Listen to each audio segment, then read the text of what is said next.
অবশেষে পাকিস্তানের মধ্যস্থতায় ইরান এবং আমেরিকার যুদ্ধের সমাপ্তি বলতে এটা একদম স্থায়ী সমাপ্তি না, এটা শুধুমাত্র 2 সপ্তাহের একটা যুদ্ধবিরতি। যখন ডোনাল্ড ট্রাম্প ইরানরে হুমকি দিছে যে আর 48 ঘন্টার মধ্যে, যেটা আমাদের বাংলাদেশ সময় ভোর 6টা বাজে শেষ হওয়ার কথা, 48 ঘন্টার মধ্যে ইরানের সভ্যতা ধ্বংস করে দিবে, ইরানের মাটির সাথে মিশাই দিবে, এইসব হুমকি দামকি দিচ্ছিল সারাটা রাত ধরে।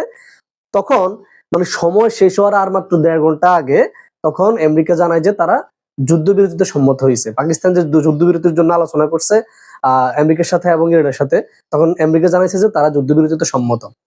এখন কথা হচ্ছে, এই যুদ্ধে কে জিতলো কে হারলো, মানে আমার চোখে না, সারা পৃথিবীর মানুষের চোখে হচ্ছে এই যুদ্ধে অবশ্যই ইরান জিতছে। ইরান কিভাবে জিতছে? কারণ যুদ্ধ যখন প্রথমে শুরু হওয়া অবস্থায় আমেরিকা বলছে কি, এই যুদ্ধের মূল কারণ হচ্ছে ইরানের ক্ষমতা যারা আছে, যেমন আয়াতুল্লাহ খামেনি ছিলেন, এক কথায় ক্ষমতার পরিবর্তন, ক্ষমতাটা চেঞ্জ করা। খামেনি ক্ষমতা শেষ করে তার নিজের মন গড়ার মতো একটা লোক, একটা পুতুল সরকার ইরানে দেওয়া আর কি, যেন তার কথা শুনে। কারণ খামেনি তো পশ্চিমাদের মানে পাঁচাটা দূরের কথা, পশ্চিমাদের কখনো পাত্তা দিত না। এই জন্য আমেরিকার মূল টার্গেট ছিল যে তারা খামেনির যে রেজিমটা, খামেনির যে সরকারটা, এই সরকারটা সরিয়ে নতুন সরকার দেওয়া, তাদের মূল টার্গেট ছিল এটা আমেরিকার প্রেসিডেন্ট ডোনাল্ড ট্রাম্পের কথা। তো তারা কি করছে, তারা অবশ্যই হামলা চালাইছে, হামলা চালাই ইরানের সর্বোচ্চ নেতা আয়াতুল্লাহ খামেনিকে শেষ করছে। করার পর তারা ভাবলো যে যাক, আমাদের কাজ হয়ে গেছে, আমরা আহ তাদের সরকার পরিবর্তন করতে পেরেছি। কিন্তু আসলে পারে নাই। তার মানে সেখানে ডোনাল্ড ট্রাম্প সেখানে ব্যর্থ। কারণ এক খামেনি গেছে, নতুন খামেনি আবার ক্ষমতায় আসছে, খামেনির পুত্র মোস্তফা খামেনি ক্ষমতায়। তার মানে তারা খামেনির যেই সরকার ব্যবস্থাটা সেটা তারা সরাইতে পারে নাই। তারপর তারা কয়েকদিন পরে বললো যে সরকার পরিবর্তন আমাদের মূল উদ্দেশ্য না, আমাদের মূল উদ্দেশ্য ছিল ইরানের যে পারমাণবিক স্থাপনা, এগুলা ধ্বংস করা, এগুলা হামলা করে এগুলা শেষ করে দেওয়া। কারণ ইরানকে পারমাণবিক শক্তিধর দেশ হতে দেওয়া যাবে না। আমেরিকা বলতেছে এটা, কারণ তারা প্রথমটা ব্যর্থ হওয়ার কারণে তারা এখন দ্বিতীয়টা আসছে। তাদের দ্বিতীয় মূল টার্গেট ছিল পারমাণবিক যে স্থাপনা, এটা ধ্বংস করা। তারা অবশেষে করছে কি, প্রচুর পরিমাণে ইরানে হামলা চালায়, ধ্বংসযজ্ঞ চালায়, কিন্তু তারা ইরানের পারমাণবিক মানে স্থাপনা ধ্বংস করতে পারে নাই। সেখানেও যখন তারা ব্যর্থ হয়েছে, তখন তারা 3 নাম্বার ঘোষণা দিছে।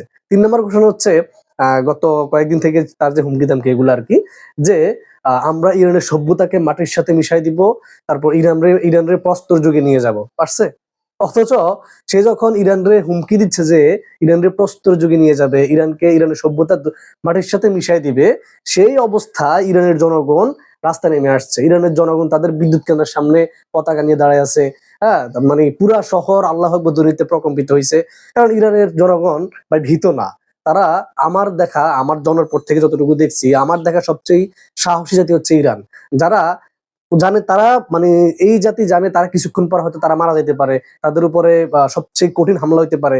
অথচ তারা সব ভয় ভীতি উপেক্ষা করে তারা তাদের দেশকে বাঁচানোর জন্য মানে তারা নিজের জীবন উৎসর্গ করতে রাজি। তারা মাঠে নেমে গেছে, তারা রাস্তায় তাদের বিদ্যুৎ কেন্দ্র পাহারা দিচ্ছে, তারা হচ্ছে তাদের সেতুগুলো পাহারা দিচ্ছে।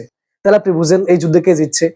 প্রতিটা 3-4টা পদক্ষেপ যখন ডোনাল্ড ট্রাম্প ব্যর্থ, তখন অবশেষে পাকিস্তান যখন মানে কোনো রাস্তা আর পাচ্ছে না, তখন পাকিস্তান তাদেরকে একটা যুদ্ধবিরতির প্রস্তাব দেয়।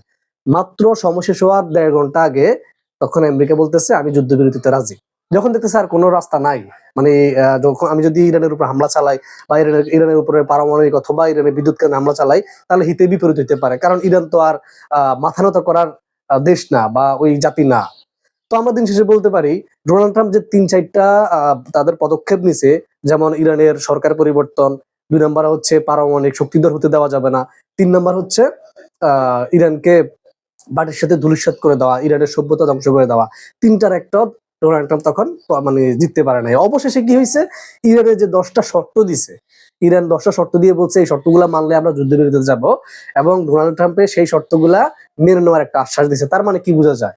তার মানে বোঝা যায় ডোনাল্ড ট্রাম্প মাথা নত করছে, এবং এই যুদ্ধে আমরা বলতে পারি ইরান অবশ্যই জয়ী হয়েছে, ইরান বিজয়ী হয়েছে। আরে ভাই, ইরান বিজয়ী হবে না কেন? ইরান এমন একটা জাতি যারা কখনো ইহুদি দালাল পশ্চিমাদের কাছে মাথা নত করে নাই, যারা সবসময় একজনের উপর মাথা নত করছে, সেটা হচ্ছে আল্লাহর উপরে। আল্লাহর উপর তারা ভরসা রেখে তারা মাথা উঁচু করে লড়ে গেছে, এবং শেষ পর্যন্ত তারা এই যুদ্ধে জয়ী হয়েছে।